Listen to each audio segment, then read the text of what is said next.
Assalamualaikum warahmatullahi wabarakatuh. Ustaz, salat tarawih yang lebih utama itu dikerjakan secara berjamaah atau secara sendirian? Berjamaah. Berjamaah. Dalilnya pertama dalil umum, salatul jamaati afdalu min salatil fardhi bi 27 darajah. Salat berjamaah lebih utama daripada salat sendirian dengan pahala 27 rakaat. Yang kedua, perbuatan Nabi itu sesungguhnya memuliakan salat jamaah.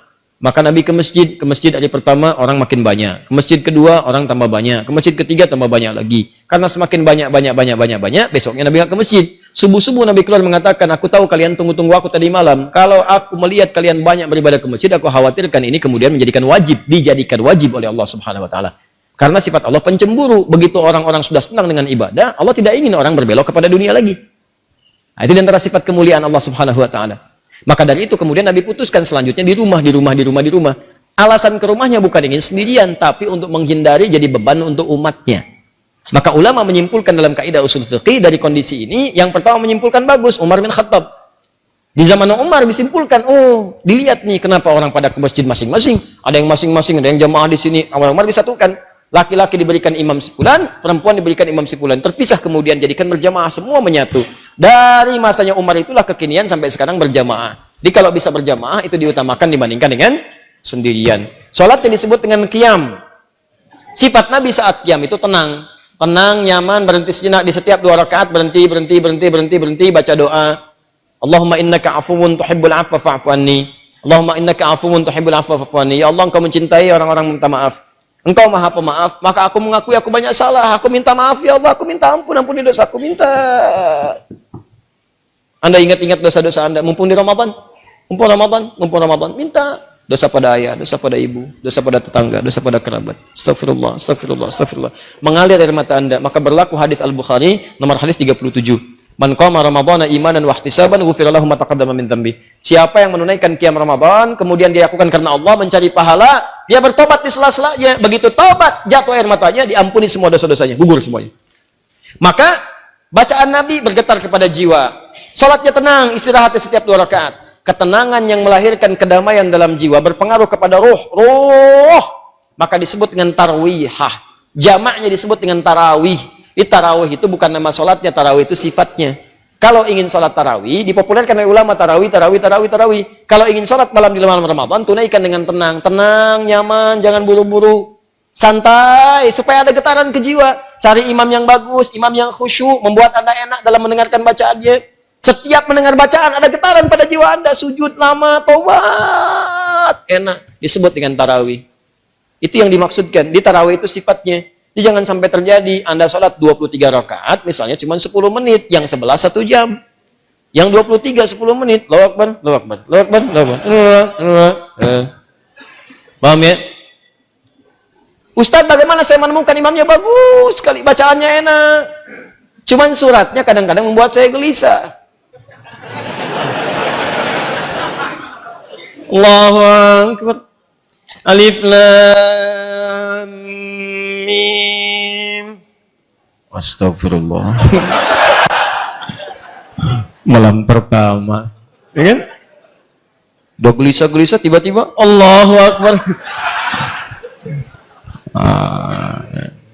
Cari niatkan niat. Kalau sudah niat, yang berat akan ringan, yang ringan tak akan terasa.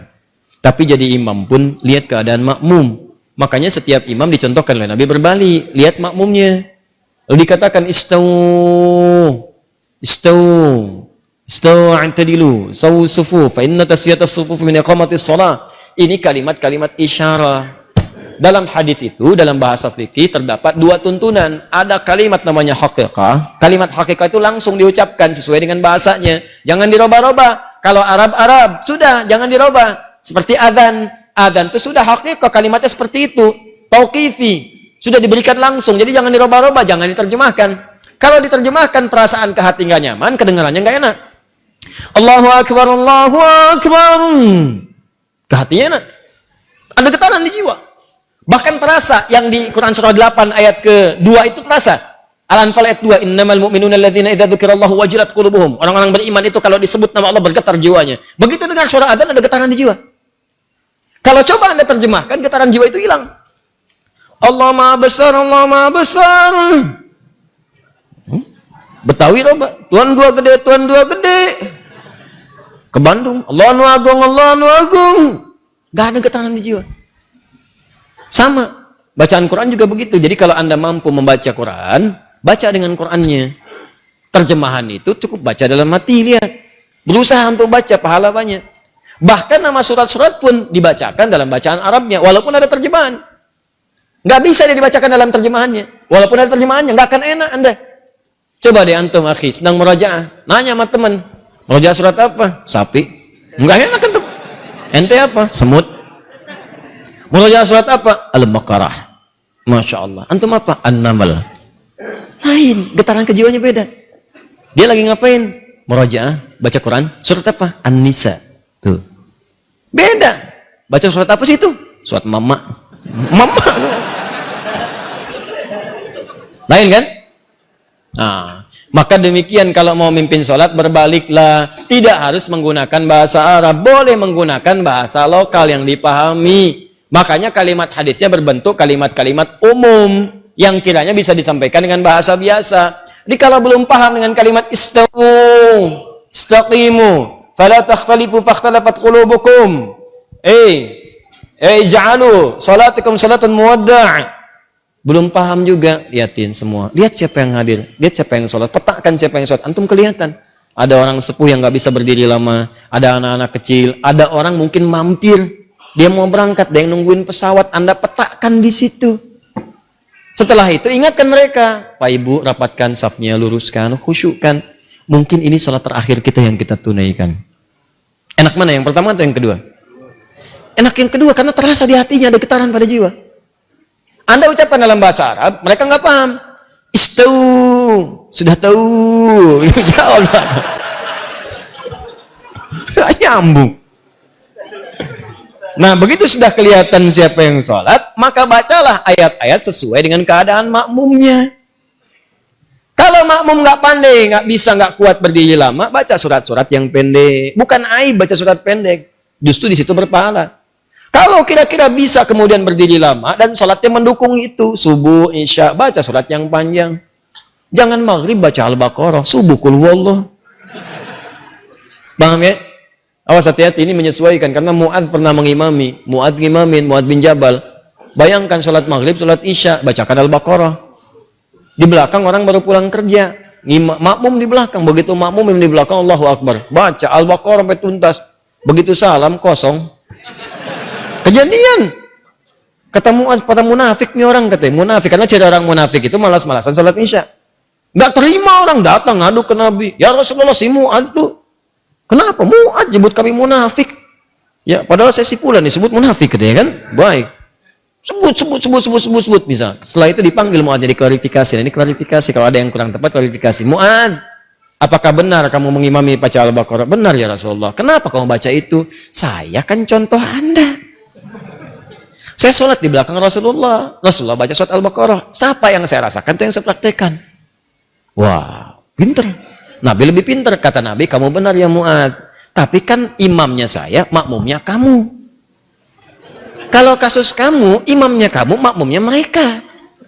Nggak kuat keadaannya, maka sesuaikan dengan mereka. Paham ya? Baik.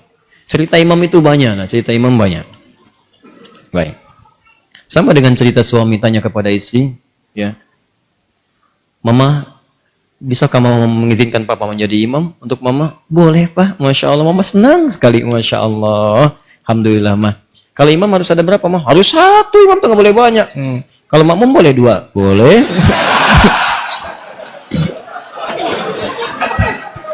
Oh senang banget sebelah sini tuh. Saya nggak teruskan bu, saya nggak teruskan, tenang aja ya bu, tenang. Belum selesai kisahnya, ntar kapan-kapan kita bahas. Teruskan. Masih ada waktu? 3 menit ya? 3 menit ya? Waalaikumsalam warahmatullahi wabarakatuh. Apakah ketika kita bertobat dengan sungguh-sungguh, benda, tempat, apapun yang pernah kita pakai, kita kunjungi dan bersaksi jika sudah pernah membawa atau digunakan untuk keburukan? Maksudnya, kalau Anda pernah bermaksiat, atau orang lain lah, jangan Anda, kalau seorang pernah berbuat maksiat di satu tempat atau menggunakan satu benda, apakah kalau bertobat benda itu dan tempat itu akan bersaksi lagi di hari kiamat? akan maksiat yang pernah dikerjakan. Terkait dengan benda yang akan bersaksi, ada ayatnya, bahkan tubuh kita juga ada. Di surah Yasin jelas, al-yauma nakhtimu ala afwahihim wa tukallimuna aydihim wa tashhadu arjuluhum bima kanu. Baik. Jadi mulut itu dikunci, yang bicara itu tangan bersaksi. Ya, sekarang di dunia aja tangan udah bisa bersaksi. Awas, sidik jari itu kan tangan. Udah bisa bersaksi. Siapa pelakunya? Yang megang gelas, ada sidik jarinya di sini. Kan? Hati-hati. Kaki juga demikian, tangan, kaki, semua bicara. Sekarang bicara udah kelihatan, apalagi di akhirat langsung bicara tangannya. Langsung bicara. Ya Allah, saya digunakan si fulan begini. Nanti tempatnya juga mengatakan. Kalau dipijak oleh kaki, kaki bicara. Kalau dipegang tangan, itu benda bicara yang dipegang tangan. Apa ayatnya? Jelas, antum hafal ayatnya. Idza zulzilatil ardu wa akhrajatil ardu wa qala al insanu. Ayat keempat, yauma idzin tuhadditsu akhbara. Maka pada saat itulah semua tempat di bumi yang dipijak, semua keadaan mengabarkan kepada Allah apa yang terjadi dengan itu semua. Tidak akan ada yang tersembunyi. Kalau baik dikatakan baik, sekecil apapun, walaupun lebih kecil dari atom. Ya, wa may ya'mal mithqala dzarratin khairan yarah. Kalau buruk ditampakkan, wa may ya'mal mithqala dzarratin syarran yarah. Keburukannya ditampakkan, semua bendanya bicara. Bicara. Hati-hati. Bicara. Awas di kantor, meja yang jadi kemudian tumpuan komputer. Tangan Anda mengetik di situ. Masuk angka nggak benar. Sesuatu yang curang. Angkanya berubah. Hati-hati, salah. Anda dapat gaji berubah. Gaji 172, hilang satunya, 72-nya muncul. Ya, hati-hati. Gaji 53, 53-nya tertulis tambah 5 lagi misalnya kan. Nah, itu nggak benar. Nanti itu akan bersaksi. Tangannya bicara, komputernya bicara, semua bicara. Dan memberatkan timbangan Anda di akhirat nanti dalam keburukan. Semua. Anda jalan di mobil bermaksiat. Mobil bermaksiat. Awas, hati-hati. Mobilnya mobil dinas, fasilitas-fasilitas negara, tanpa izin dipakai kebutuhan pribadi. Awas, itu bicara nanti. Kemudian Anda tobat. Ya Allah, saya salah. Ya Allah, saya salah. Ya Allah, saya salah. Ya Allah, saya salah hitung. Ya Allah, saya salah tempatkan. Ya Allah, salah saya begini. Ya Allah, saya salah begitu. Ya Allah, saya begini. Salah. Tobat. Begitu Anda selesai tobat, Ustaz, apakah tempat itu bersaksi lagi di akhirat nanti? Apakah benda itu akan bersaksi lagi di akhirat nanti? Ada dua kondisi.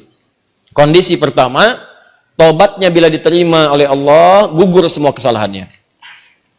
Tapi Anda akan berhadapan dengan Allah sendirian. Ditutup semua. Anda berhadapan dengan Allah sendirian. Nah, saat ditutup inilah teman-teman sekalian, disampaikanlah semua benda-benda bersaksi kepada Anda. Ditampakkan. Kau pernah bermaksiat di sini. Pernah bermaksiat di sini. Bendanya bicara semua. Tapi ditutup dari orang lain. Hanya Anda dengan Allah saja. Ditampakkan oleh Allah, setelah itu disampaikan kepada Anda. Semua ini aku hapus dan aku ampuni semua dosa-dosamu. Ditempatkan Anda ke surga. Itulah sayangnya Allah kepada Anda. Hanya ditampilkan kepada Anda untuk menunjukkan bahwa rahmat Allah begitu luas dan tidak ada yang sia-sia dari taubat. Makanya taubat. Jadi ketika ditampakkan pun hanya Anda yang tahu di hadapan Allah Subhanahu wa taala. Untuk menunjukkan betapa luasnya rahmat Allah, betapa luas rahmat Allah. Itulah faedahnya taubat. Sebab kalau nggak begitu, kadang-kadang nggak kerasa. Sama Anda berbuat salah, ada CCTV nih. Bos Anda melihat. Tanpa sepengetahuan karyawan Anda dipanggil Anda ke ruangan bos Anda. Dikatakan, kamu berbuat salah ya. Ya, saya mohon maaf bos, saya salah gini-gini. Betul. Ini CCTV-nya. Ini kan perbuatan kamu kemarin. Ya, sudah. Saya sudah lihat kamu menangis kemarin. Saya sudah lihat kamu mengakui ke istri kamu kemarin. Istri kamu bicara dengan saya. Sudah, saya maafkan. Jangan diulang lagi. Ini antara saya dengan kamu. Ini saya hapus semuanya ya. Sudah, nggak ada orang yang bisa akses lagi. Kamu bagus, sudah mengakui kesalahan. Gaji kamu saya naikkan. Sudah, sekarang nikmati dengan keluarga. Dia cerita sama temannya. Besoknya temannya berbuat salah juga gitu ya. Ini keliru. Paham ya? Ini kondisi yang pertama. Supaya Anda sadar rahmat Allah begitu luas, ditampakkan. Yang kedua, dihapus semua, sudah. Yes, habis semua. Habis. Tutup. Jadi begitu dia tobat, benda nggak bicara lagi, tempat nggak bicara lagi, selesai aja, habis semuanya, habis, selesai. Ya, sudah. Begitu dihisab, bahkan ada di antara mereka yang masuk surga tanpa hisab. Ada. Apa tidak pernah kita berpikir sejenak tentang orang-orang yang masuk Islam di zaman Nabi? Nggak pernahkah Anda membaca kisahnya Umar bin Khattab? Tidak pernahkah Anda membaca kisahnya misalnya Jundub bin Junadah menjadi Abu Dzar Al-Ghifari? Pernahkah Anda pernah dengar kisahnya Khalid bin Walid? Bukankah mereka orang-orang yang pernah menentang Nabi sebelumnya? Pernahkah mereka bermaksiat sebelumnya? Pernahkah mereka kemudian maksiatnya lebih dari apa yang dikerjakan orang sekarang? Tapi pernahkah Anda mendengar kisah di antara orang-orang yang masuk surga tanpa hisab ada nama mereka di situ? Dan dihapuskan oleh Allah semua kesalahannya tanpa ditampakkan kembali. Maka pertanyaannya apa amalan mereka setelah itu? Amalan mereka setelah bertobat, mereka meningkatkan takwa kepada Allah. Karena itu di surah Al-Anfal ayat ke-29 Allah berjanji, siapa yang mampu meningkatkan takwanya kepada Allah, maka Allah akan nukaffir anhu sayyiatihim. Allah akan hapus semua kesalahannya. Hapus sampai tidak bersisa sama sekali lagi. Maka dihapuskan keseluruhannya, menghadap kepada Allah tanpa diungkit-ungkit kesalahannya, langsung kemudian dengan hisab amalannya dimasukkan ke dalam surganya Allah Subhanahu wa taala. Termasuk yang demikian juga yang suka menutup aib orang lain. Ya, tutup aib juga di rumah tangga. Bu ya, mohon maaf saya sebutkan ke ibu karena di surah An-Nisa surah keempat ayat 34 itu disebutkan di antara sifat perempuan itu ya disebut dengan nisa. Apa di antaranya? Karena gemar menceritakan apa yang dirasakan. Nah, di ayat 34 itu ada anjuran. Kata Allah, hafizatun lil ghaibi bima hafizallah. Perempuan yang baik itu, istri yang baik, menjaga nama baik keluarga dan suami terutama ketika tidak sedang bersamanya. Jadi kalau ada aib di rumah jangan dibuka, Bu. Kata Allah, saya sudah tutup. Jadi kalau ada yang menyebarkan aib rumah tangga Anda keluar, yang disalahkan jangan yang menyebarkan. Anda dulu istighfar, kenapa Anda buka? Kata Allah, saya sudah tutup, kenapa kamu buka? Kalau kamu tutup, saya tutup sampai kiamat. Cuman kamu buka sekarang. Akhirnya jadi repot lagi. Masalah Anda di rumah sudah selesai, di luar rumah obrolan jadi banyak. Oh, hati-hati nih, hati-hati. Kadang-kadang judulnya pengajian, memang pengajian, tapi yang dibicarakan bukan materi pengajian. Pengajian belum dimulai. Tanya jawabnya sudah berlangsung. Ya. Ukhti apa kabar? Ukhti. Baik. Kamu bagaimana? Sehat. Keluarga? Baik. Suami bagaimana? Di situ masalahnya.